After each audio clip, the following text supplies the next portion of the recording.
Okay, let's unpack this. Have you ever felt like your relationships, whether they're, with a partner, friend, a colleague, or even just with yourself, Hmm. have you ever felt like they're a constant performance? Hmm. Like a negotiation. Exactly. A give and take where you're always subtly, or maybe not so subtly, trying to get something or maybe prove something. Right. Or trying to keep up a certain image, maybe. Yeah, maintaining an image or coaxing a specific reaction out of someone. It's a feeling I think we can all relate to at some point, that subtle tension of like conditional connection. Definitely. Well, today we're diving deep into a concept that really challenges this entire paradigm. We're going to explore how you can experience profound love, genuine happiness, deep peace, unshakable bliss, and ultimate fulfillment in all your relationships. Then the key is how. Right. Not by striving or controlling or manipulating, none of that, but by tapping into an inherent, unconditional state of being that apparently is already within you, just waiting to be recognized. And what's truly fascinating here, I think, is that the material we're exploring today suggests a pretty radical shift in perspective. Radical how? Well, it moves us away from that common if-then approach to relationships. You know? If you do this, then I'll be happy. Exactly that. It moves away from that towards one of inherent wholeness, where your well-being isn't actually dependent on external factors or what other people do or don't do. Okay. Our sources today, they don't just challenge conventional wisdom. They really invite us to look beyond those fleeting conditions, beyond external validation. And they point towards a foundational truth about our existence that could genuinely redefine, well, maybe everything you thought you knew about building and sustaining connections. Absolutely. And honestly, that sounds like a breath of fresh air for anyone tired of that endless negotiation, that feeling of always needing something from someone else. So, our mission today really is to explore how to transcend these common traps of conditional relating, how to unlock a deeper sense of harmony within yourself first, and then watch that inner harmony naturally ripple out into, well, every interaction you have. Like an effect, not a cause you're trying to force. Exactly.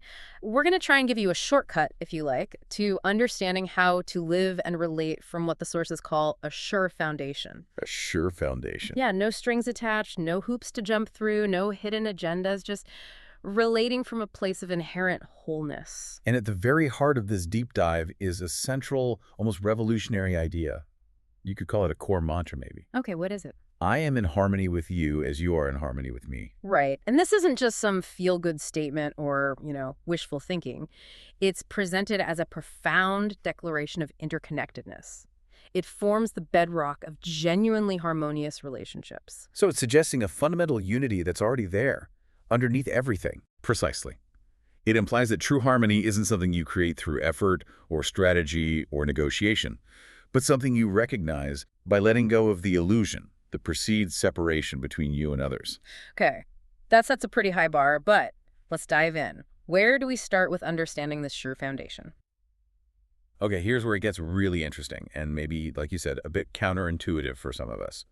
The sources suggest that profound love, genuine happiness, deep peace, unshakable bliss, and ultimate fulfillment, these aren't things we earn or find externally. Right, not goals to achieve. No, they are actually described as the sure foundation of existence. And there is this phrase used akin to a higher love of God. That phrase can sometimes raise questions. It can. When you hear love of God, for some that might sound very spiritual, very religious, maybe even exclusive. What does that truly mean for our everyday lives, for our very tangible interactions with people? That's a really crucial distinction to make and a great question. When the sources use terms like higher love or love of God, happiness of God, peace of God, it's not necessarily about pushing a specific religious dogma, or at least that's not the only way to interpret it. Okay, so what's the broader meaning?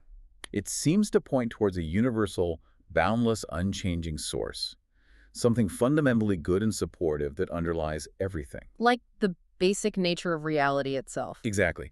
Think of it as the ultimate, unconditioned wellspring of these positive states: love, happiness, peace, bliss, fulfillment. For many, that language resonates with a spiritual understanding, a connection to something larger than the individual self. Sure. But for others, it can be understood simply as the deepest, most fundamental aspect of reality, an intrinsic, universal potential for well-being that isn't dependent on circumstances. So these qualities aren't fleeting emotions. No, they're described as our natural state, the very fabric of our being, rather than temporary feelings that come and go based on what happens. Calling them the happiness of God or peace of God signifies that they are universal, infinite, without limitation. The idea is there's no higher form of these states than those stemming from this boundless source, which is crucially universally accessible to everyone, always. So it's not something you have to qualify for. Not at all. It's presented as an ever-present, boundless wellspring at the core of our existence, an unchanging truth, always available right here, right now. Meaning the highest form of love isn't something you try to get from someone else. Exactly. It's something that is fundamentally present within you, ready to be recognized and expressed. Okay, now this is the part that probably sounds completely backwards to a lot of people listening. The idea that you don't need to do anything to experience profound love, happiness, peace, bliss, fulfillment. Right, the doing nothing part. Seriously, nothing. That goes against, well, pretty much everything we've been taught since we were kids. Work hard, strive, achieve. Exactly. Do things to get happiness or love. This suggestion feels like a radical departure from that entire cultural script. But what does doing nothing actually mean in practice? It can't just mean sitting passively and waiting for life to happen, can it? You're right to question that. It's easily misinterpreted as apathy or just, giving up. But it raises a really important question. If these states, love, peace, happiness, are already present, if they're our inherent nature, then maybe our active effort to obtain them, our striving, our constant doing, maybe that's actually what obscures them. So trying too hard gets in the way. That's the implication. Actively trying to achieve these states often comes from a place of believing they're absent, right? That there's a lack we need to fill. Okay, that makes sense. The source suggests that by simply being still, by not identifying with those thoughts of limitation or separation, these inherent qualities just become apparent. So it's not about earning it or finding it. It's about experiencing it as your natural state. It was already there. Can you give an analogy? It's still a bit abstract. Sure. Think of a perfectly clear blue sky. It's always there, right? But sometimes it's covered by clouds. Okay. The clouds represent our mental conditions, our worries, our efforts, our if-then equations, our fears, our doubts. All the mental noise. Exactly. And the clear sky, that's the inherent love, happiness, peace, bliss, fulfillment. Right. Now, we don't need to create the clear sky. We don't need to earn it. It's already there. It's already there. Yeah. We just need to, metaphorically, open the blinds. Or, maybe better, allow the clouds to pass without clinging to them. Which means? Which means ceasing to identify with the mental conditions and efforts that block our awareness of this inherent wellspring. The moment we stop obstructing it, it simply is. Ah, okay. So doing nothing is actually an active state of non-interference. Yes. A deliberate letting go of mental resistance, allowing what is already true to be perceived. That's a powerful distinction. It's not passive resignation, but active non-interference, like getting out of our own way. You got it. Okay, so let's say we manage that. We access this inherent state, open the internal blinds, clear away some clouds. How does it then interact with others? The source says you share it with people in harmonious relationships. It sounds like it just naturally extends outwards. But what does that sharing actually look like in practice? Is it about being super nice all the time, or? It's more subtle and also more profound than just being nice.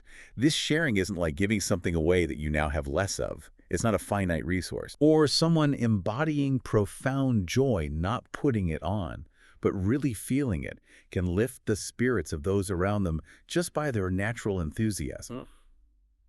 When you're abiding in this inherent state, your presence itself becomes a catalyst for harmony. How so? Because you don't need anything from them. You're not placing conditions on their behavior. You're not afraid of what they might or might not provide. You're already full. So you're not relating from a place of lack. Exactly. You become a stable anchor in any interaction. You don't need to try to be loving. You are love.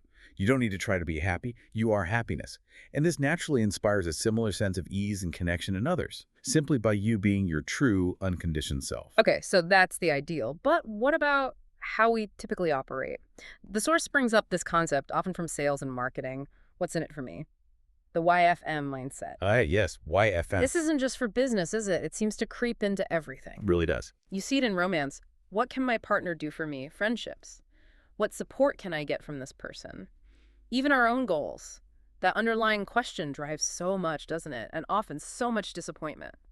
Absolutely. And it raises that important question. How often do we unconsciously apply this what's in it for me lens to all our relationships? And set ourselves up for failure, maybe? Well, certainly for potential conflict and disillusionment.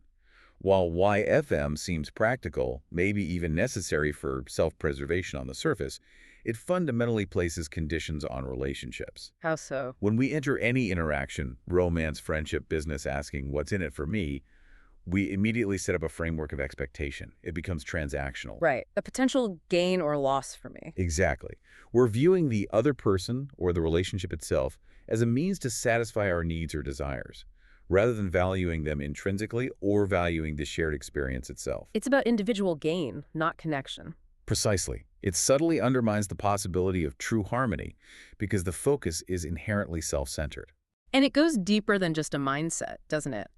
The sources talk about how individuals may place in mind conditions. Conditions suggesting that if a condition is met, then you get love, happiness, peace, bliss, fulfillment.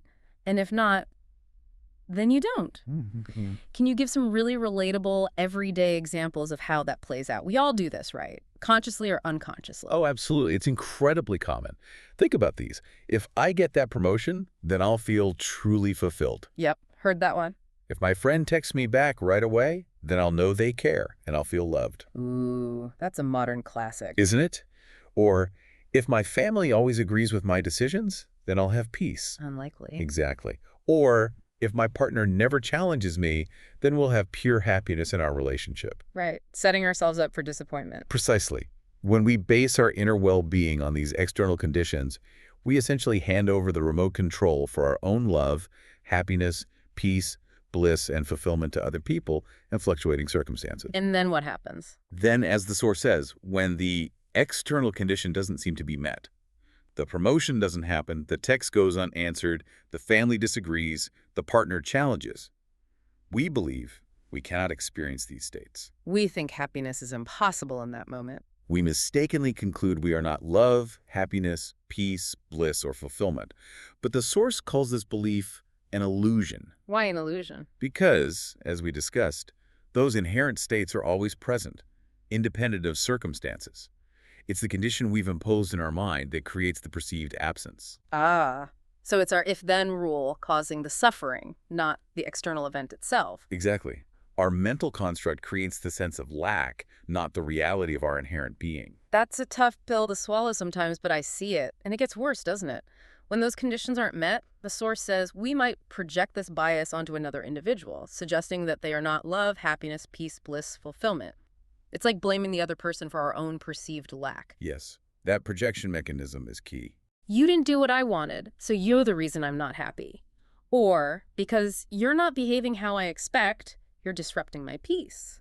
And what's fascinating here is how pervasive this us versus them thinking can become, even in our closest relationships. Building walls. Exactly. Building walls where fundamentally none exist. This projection happens when we identify with those thoughts of limitation or thoughts of separation. Yeah. We then see the relationship as a theater of that belief. Meaning We project our internal sense of lack, our dissatisfaction, our unmet conditions onto the other person. They become the target. instead of looking inward at our own conditions. Right. We externalize it. Think of a work project that goes wrong. Instead of examining the whole process, someone might immediately blame a colleague. Their incompetence ruined my success. Creates an us versus them dynamic. Precisely. An illusion of separation. We see the other person as distinct from our well-being, maybe even an obstacle to it. We forget that shared foundation, that interconnectedness, and instead engage in blame, judgment, and ultimately deeper separation. The thinking becomes, they are the problem. When in reality, it's often our attachment to a condition that's causing our internal discomfort. And if we're constantly operating like this, from this conditional place, the sources say we form an identity around those conditions. We seek for them to be met, and this results in suffering. It sounds like a never-ending cycle. It really can be. We tie our sense of self, our worth, our happiness to these external things, and then we're constantly chasing them or feeling crushed when they don't happen. It's like we build a false self. That's a great way to put it, a false self, an egoic construct. Yeah. And if we connect this to the bigger picture, our attachment to these conditioned identities is what profoundly prevents us from experiencing the freedom and fulfillment that is already our true nature. So we build this self-identity. Yes. based on external achievements or conditional approval. The sources call this identity construct something made up of beliefs of condition. Like, I am successful if I have X amount of money. Or, Uh, I am loved if my partner does Y. Or, I am a good parent if my children always behave perfectly. right. The constant striving to meet these conditions, to feel enough, based on external metrics or the inevitable disappointment when they're not met, just creates this continuous loop of suffering. Because that identity is fragile. Exactly. It's Yeah. inherently fragile because it relies entirely on the fluctuating nature of external circumstances. It's like building your house on shifting sand. Instead of on that sure foundation we talked about. Precisely. This identity construct convinces us we need external validation or achievement to be complete, when in truth, the sources suggest our completeness is inherent. The suffering arises from the gap between this perceived self, the conditional identity, and the true self, the unconditional fulfilled being. It's like a mental prison. And we're holding the key by clinging so tightly to these beliefs of condition. Okay, so if what's in it for me, that YFM mindset, is really at the core of the problem, trapping us in these conditional loops. What's the solution? The source offers this powerful alternative. What's in it for we? WIIFW. The shift to we. That sounds like a total game changer, shifting from individual gain to collective well-being, from competition to collaboration. It is a profound shift. But it feels like a big mental leap. How do we actually make that shift in our daily lives and our relationships? Well, what's fascinating here is both the simplicity and the profound power of this shift. It might seem simple, but the implications are huge. It moves us from that self-centric, often isolated view to one that recognizes an inherent interconnectedness and that fosters genuine collaboration, shared thriving. So moving to what's in it for we, the source says this transcends the illusions of A, meaning illusions of I, of separation. Exactly. Illusions of the separate self, the I that needs to get something. It's about approaching relationships from a place of genuine, harmonious relationship, where the focus isn't on me getting my needs met, but on shared well-being, mutual benefit agreement. So instead of asking, how does this benefit me? Or how can they fulfill my conditions? We approach it with a broader perspective. How can this interaction bring harmony and benefit to us? How can we thrive together? It's recognizing that true fulfillment often comes from connection. Yes, from connection and shared experience, rather than isolated gain. We start looking for harmony points, areas where our interests naturally align, where collaboration feels effortless. Instead of power struggles or manipulation. Right. It's moving away from that. And importantly, this shift isn't about self-sacrifice. It's not about neglecting your own needs. It's about realizing that your deepest fulfillment is actually intimately tied to the well-being of the whole system you're part of. Moving from a zero-sum game To an expansive win-win paradigm where everyone's well-being contributes to your own. Okay, I get the concept. But how do we actually do this? Those thoughts of limitation, those thoughts of separation, they feel so real, so deeply ingrained. The source talks about releasing these conditions and not identifying with thoughts of limitation or thoughts of separation. It sounds like a mental detox. It kind of is, yes. But how do we actively not identify with these patterns when they seem to just run on autopilot sometimes? That raises the key practical question, doesn't it? How do we distinguish between just a passing thought and one we grab onto and let define our reality? Yeah. The process described involved a crucial shift in awareness, a kind of mental disengagement. When a thought of limitation or separation arises what the sources call an I thought, rooted in the illusion of a separate I, the practice is to acknowledge that you are not the thought. You are not the thought. You are not that belief of us versus them, or I'm not good enough, or I need X to be happy. You are the awareness observing the thought. Okay. The source says these thoughts appear to disappear when you don't identify with them. Meaning you observe the thought without claiming it as your truth or your identity. So if a thought like they don't appreciate me appears, Instead of thinking, I am unappreciated, you simply observe, there's the thought, they don't appreciate me arising in my mind. You notice it, like noticing a cloud passing in the sky. you see it, but you don't become it. Exactly. You don't climb onto the cloud or mistake it for the whole sky. This act of non-identification is what purifies the mind. It creates space. Space for what? Space for those inherent states, love, happiness, peace, to surface. Because you're no longer actively obscuring them with all the mental chatter and limiting beliefs. It's recognizing thoughts are just phenomena, passing through. Precisely. Phenomena passing through consciousness, not the essence of who you are. This conscious disengagement is the act of doing nothing we talked about earlier. It's choosing not to energize the limiting thought. Okay, that makes more sense. So when the mind is purified through this non-identification, the source says reality is experienced with the other individual as love, happiness, peace, bliss, fulfillment. And we meet in the flow, experiencing flow together. The flow state. What does that flow state truly feel like in a relationship? Whether it's just a casual chat or a big project, is it like everything just clicks? If we connect this back to the bigger picture, this flow state is really about returning to our fundamental nature, free from the mental stuff that creates friction. This state is characterized by no thought of limitation, or rather, no identification with thoughts of limitation. Okay. When you don't identify with separation, the source suggests asking, where do I spring from? And the answer, experientially, is that inherent bliss, happiness, love, peace, fulfillment. It's an immediate experience. That's the idea. It's described as an integrated experience of being, consciousness, bliss, sometimes called Sakidanand. Sakidanand. Can you break that down quickly? Sure. It's Sanskrit. Sat means pure existence or being. Yeah. Chit means pure consciousness or awareness. Ananda means pure bliss or joy. Sat Chidananda, being, consciousness, bliss. Exactly. So this integrated experience means your very existence, your awareness of it, and a profound, unshakable joy are all one seamless reality, not separate things you acquire. You simply abide as you are. And in a relationship, this looks like... It looks like interaction free from agenda, expectation, or the need to control. A natural, effortless synchronicity. Both people are operating from their inherent well-being, muting each other in that same space of openness and authenticity. Like conversations that just flow. Yes. Understanding is implicit.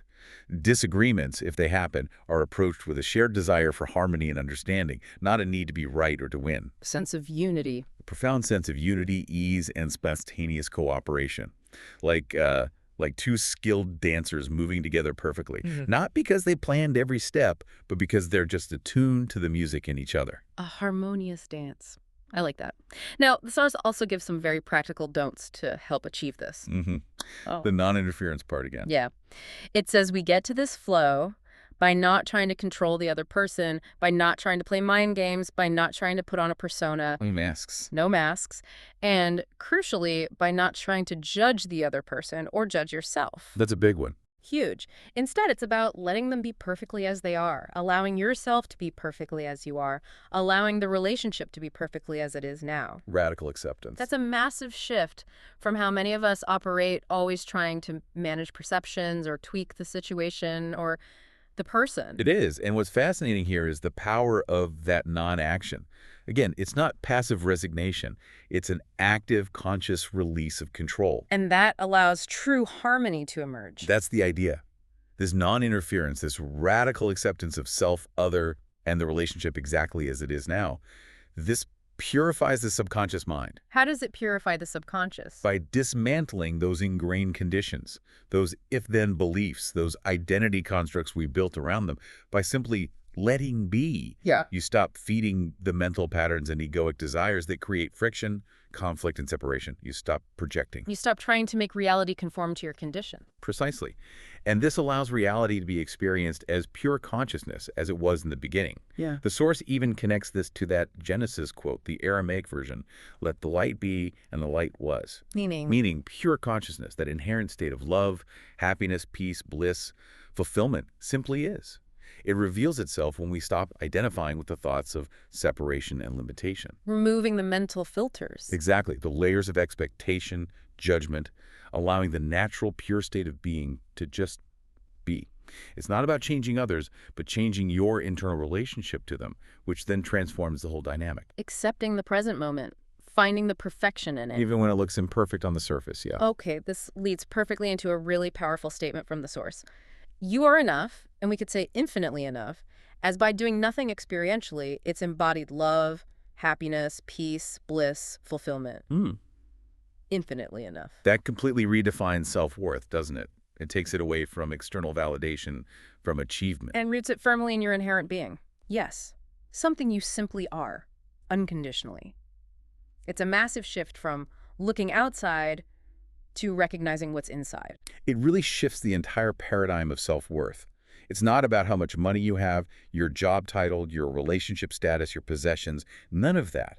It's about the joy of simply being, recognizing your intrinsic value, independent of all those things. So the source says we don't need to try to do anything to give myself love, happiness, peace, bliss, fulfillment. Because I am love, happiness, peace, bliss, fulfillment. exactly. That's the foundational understanding. That's what underpins the mantra, I am in harmony with you as you are in harmony with me. Because if I am these things, my worth isn't conditional. Precisely. It's intrinsic, an unshakable truth.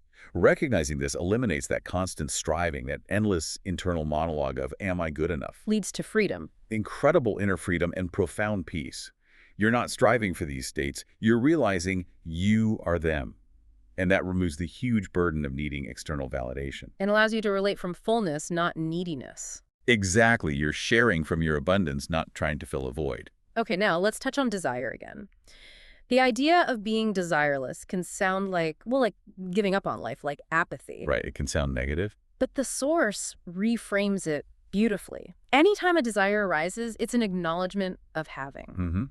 That's a key reframing. So if I desire a harmonious relationship, according to this, that means I already have it in some deeper sense. That feels like a big leap of faith. How does that work? It is a nuanced point, but incredibly powerful. And yet, it's crucial not to misinterpret desireless as apathy or lacking goals. Yeah. Desire, in this specific context, isn't seen as a sign of like something is missing and you need to go get it. Okay. Instead, it's presented as a recognition of what is already present in a deeper, more fundamental sense within your consciousness. So if I desire harmony, It means the possibility and the essence of that harmony are already within your consciousness, seeking expression, like an inner blueprint maybe, a latent truth wanting to manifest externally. so it's not that I magically have the perfect external relationship right now. No, but you possess the potential for it at a fundamental level. The seed is already within you. And accepting this brings. Immediate bliss, immediate love, immediate happiness, because you shift from chasing a desire as something missing. To recognizing it as an inherent potential already within you. Exactly. It radically changes your emotional relation to the desire. It transforms it from a source of yearning, frustration, or attachment into a confirmation of your inherent capacity and the infinite wellspring of your being. The seed is there. You just need to allow it to grow by removing the mental blocks, the belief in lack. Wow, okay. That's a different way to look at desire. So if we embrace this philosophy, apply these principles: inherent fulfillment, what's in it for we, non-identification, the sources promise that your relationships appear to transform. Appear to transform. Not just personal ones, but romantic, business, everything. It sounds like it changes the whole dynamic of how you interact with the world. That's the claim, yes. Can you detail some of the practical, tangible outcomes we might actually expect to see if we live this way? Sure. The practical outcomes described are quite profound. Firstly, there's this idea that you don't need to put a wall up or a guard up. Why not? Because you're operating from inherent wholeness. You're not trying to gain something or protect yourself from loss. So the need for pretense, for trying to be someone you're not, for self-protection, it just dissolves. You show up authentically. Yes. And that authenticity naturally inspires trust and genuine connection in others. Secondly, conversations genuinely become we-based, centered on what's in it for we. You actively look for harmony points, not engaging in me versus them. Like in a negotiation. Exactly. Imagine navigating a tricky negotiation, not by trying to win at all costs, but by sincerely seeking a solution that benefits everyone involved. That fosters real collaboration, mutual understanding, often leading to more creative, sustainable solutions. Okay. What else? Thirdly, authenticity becomes effortless. You don't force yourself to be a particular way to impress a person. You just are. And that unvarnished presence is surprisingly magnetic. It's liberating. No more performing. No more performing. And significantly, the source mentions building 3 successful businesses by applying what we're talking about here. So it works in the real world. Apparently so. Highlighting how harmonious interactions lead to success without resorting to psychological games, tricks, manipulation, or strong-arming. It suggests harmony is actually more effective long-term. Shifting from outmaneuvering to finding mutual benefit. Exactly, which builds stronger partnerships. And finally, there's this compounding effect mentioned. Compounding. Yeah. This infinite love, happiness, peace, bliss, fulfillment plays out with increasing frequency and compounds over time.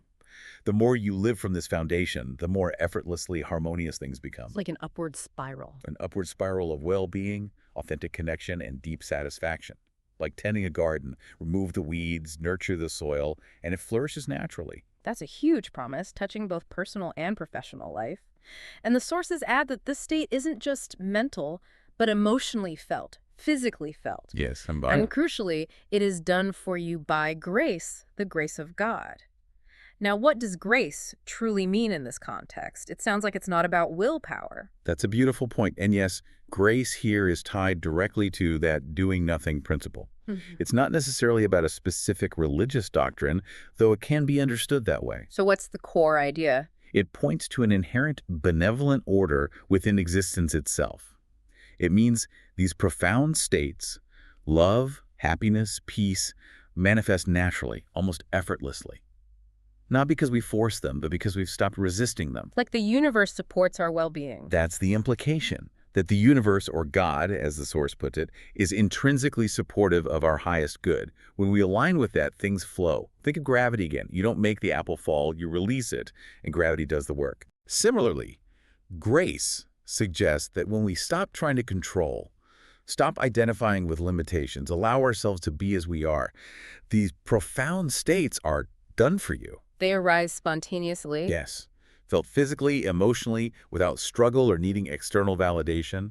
It's a surrender into the natural flow. Recognizing the wellspring is always there. We just need to align with it, let it flow through us. Like unwrapping a gift that was always there. Exactly. A gift waiting to be received through our non-interference. Okay, we've talked a lot about how the illusions of I, these conditional identities, make us seek for that condition to be met, and how that chase leads to suffering. The cycle. It's such a deeply ingrained habit, almost like an unconscious program running constantly.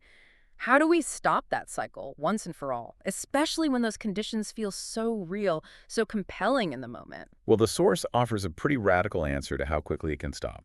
It says the suffering stops in an instant, An instant, as you acknowledge that you are not that identity construct. just by acknowledging it. It's about recognizing that the identity you formed around conditions, those beliefs of condition, is an illusion. It's not your true self. It's that momentary yet transformative realization, the self, that needs things to be a certain way to feel okay. That's not my essential being. So it's a shift in identification. Yes.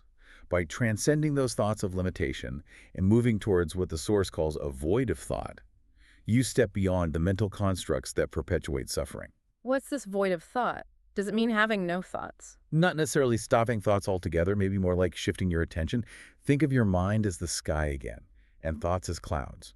Normally, we're lost in the clouds believing we are the cloud. Right. Moving to a void of thought is like shifting your attention to the vast, clear blue sky behind the clouds.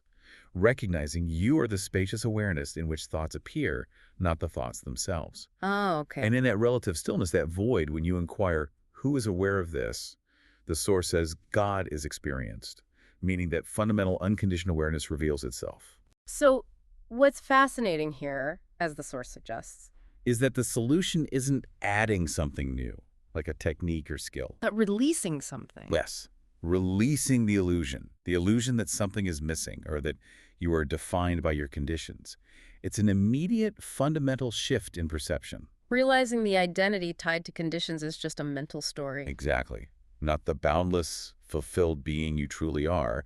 It means disidentifying with the I thought that creates the conditions and just resting in the stillness that underlies all thought. And that recognition is available any moment you choose to let go. Wow. Instantaneous cessation of suffering through recognition. That's powerful. Now, to help anchor this, the sources provide a powerful auto-suggestion. The suggestion for continuous harmony. Yeah. How can we integrate this into our daily lives? As a reminder, maybe. A gentle repatterning tool. It's exactly that, a potent tool for anchoring this understanding. It acts like a mental framework, a continuous reminder of the truth, reinforcing that underlying interconnectedness and inherent well-being. Can you share it? Sure. It's a bit long, but the essence is powerful. It goes, as I am in harmony with you, you are in harmony with me. Thus we appear to be in harmony with each other. Okay. Existing as perfect love, happiness, peace, bliss, and fulfillment. Receiving with an infinite love, happiness, peace, bliss, and fulfillment.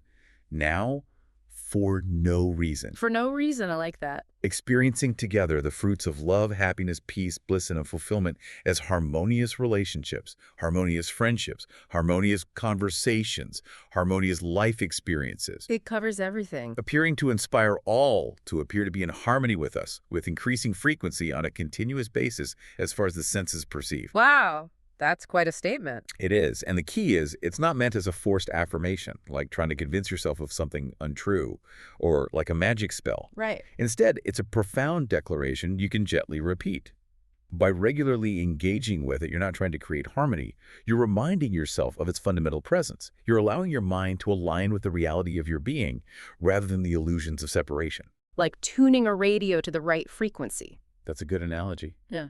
It gently purifies the subconscious, gradually dissolving those conditioned beliefs, allowing the natural harmony to surface more consistently. Like tending that garden, ensuring the right conditions for the inherent beauty to blossom. Okay. So ultimately, it seems like this entire deep dive, this whole exploration is about embodying our true way of being, returning to that sure foundation. Yes, embodying it. What does that truly look like and feel like in the everyday chaos, the hustle and bustle? Is it some kind of detached bliss floating above it all, or is it more practical? Oh, it's far from detached bliss. It's described as a profound and highly practical state of presence and acceptance that transforms how you engage with everything. It means, as the source puts it, everything happens perfectly to be in harmony. Perfectly. Even the difficult stuff. That's the challenging part to grasp. It doesn't mean everything always goes your way according to your old conditions or that challenges disappear. Instead, it means what you say, don't do, and what others do or don't do. It all aligns with this inherent harmony in a larger perfect order, even if you can't see it immediately. So it's living from that deep understanding. That only God is real, love, happiness, peace, bliss, and fulfillment is real. Anything that suggests otherwise is an illusion. And that understanding isn't passive. Not at all. It's a powerful state of presence and acceptance that fundamentally shifts your experience of external circumstances. You don't avoid challenges, but you meet them from a place of inner stillness, knowing your core well-being is untouched. Operating from unshakable peace. Exactly, which allows you to navigate life's inevitable ups and downs with a profound sense of ease and, well, rightness. It feels like a natural unfolding, a surrender to the intelligence of existence, where every single moment, no matter how it looks on the surface, becomes an opportunity to experience and express your true, harmonious nature. Living a life where inner peace isn't just a goal, but your constant companion. Guiding every action, every interaction. That's the essence of it. Hashtag, outro. So what does this all mean for you, listening right now? We've really journeyed quite far today, haven't we? We have, from the problem to the solution. Yeah, from recognizing how our conditional I-based approaches create so much suffering and friction, to understanding that true love, happiness, peace, bliss, and fulfillment aren't things we chase, but our inherent nature, that sure foundation. Requiring no external effort to access, just recognition. Exactly. We've seen how that simple yet profound shift from what's in it for me to what's in it for we can potentially transform everything. Moving us away from those illusions of separation. And into a state of continuous, effortless harmony. And it's not about striving for some impossible perfection, is it? Not at all. It's about recognizing the perfection that, according to these sources, already exists within you and within every interaction, beneath the surface noise. So if we connect this to the bigger picture one last time, what's the core takeaway? The really profound takeaway, I think, is that deep peace, genuine happiness, boundless love, unshakable bliss, ultimate fulfillment. They aren't distant goals you might reach someday if you do everything right. They are presented as an ever-present reality, accessible right here in this very moment. By simply releasing the need to strive for them, by letting go of the belief that they are somewhere else or dependent on something else. You don't need a helper, an external guru, or some complicated technique to become these things. The source suggests you simply are that. It's about acknowledging your true identity. Beyond any mental construct, any condition, any temporary cloud obscuring the sun. Yes. Okay, so here's a final thought for you to mull over as you go about your day, maybe something provocative to consider. If your deepest desires for harmonious relationships, for inner peace, for profound joy, if those desires are actually, as the source suggests, an acknowledgement of already having them in essence, what would you stop doing today? What effort, what striving, what mental habit would you release right now to allow that inherent harmony to fully manifest in your experience? What thought pattern, what conditioned reaction would you just let be? Knowing that everything you truly seek is already within you, just waiting to be recognized. Something to think about. Keep exploring, keep questioning, and keep diving deep into these incredible insights.